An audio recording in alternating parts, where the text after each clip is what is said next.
Nos concitoyens ont de grandes attentes concernant les mobilités. Les entrepreneurs, les salariés, les étudiants, les familles, les zones rurales, comme l'a évoqué mon collègue Cordier. Madame la ministre, je vous ai déjà interpellé à plusieurs reprises sur les difficultés rencontrées par les Ligériens pour circuler entre Saint-Étienne et Lyon. Il y a plus de 15 ans, le comité interministériel d'aménagement et de développement du territoire du 18 décembre 2003 a confirmé l'intérêt de réaliser une nouvelle liaison autoroutière entre Saint-Étienne et Lyon. Et ce projet de l'A45 a été déclaré d'utilité publique par le décret du 16 juillet 2008.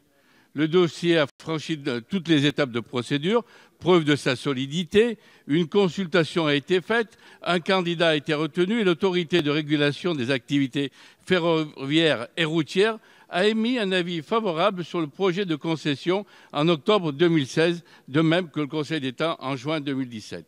L'A45 est un équipement structurant important, non seulement pour le développement de l'économie de la métropole stéphanoise et des départements de la Loire et de la Haute-Loire, mais aussi de l'économie nationale, car il constitue le dernier tronçon indispensable à l'axe stratégique Lyon-Toulouse.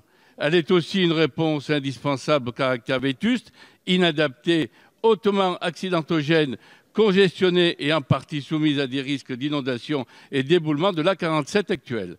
Pourtant, le rapport du Conseil d'orientation des infrastructures, sur lequel s'appuie le rapport annexé au présent projet de loi, préconise des scénarios alternatifs à l'A45 dont la réalisation serait financée par l'enveloppe prévue par l'État pour l'A45, alors qu'ils ne résoudraient en rien les difficultés de la mobilité rencontrées.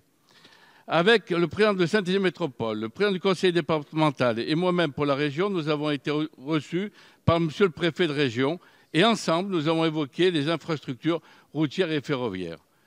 Monsieur le préfet de région a proposé d'améliorer les bretelles d'accès et de sortie, de créer de nouvelles bandes d'arrêt d'urgence sur certains tronçons, de développer l'information en temps réel, de créer 2 fois 2 voies sur la liaison A450 à 47, de fluidifier aussi le nœud routier de Ternay et de doubler le pont de Givors.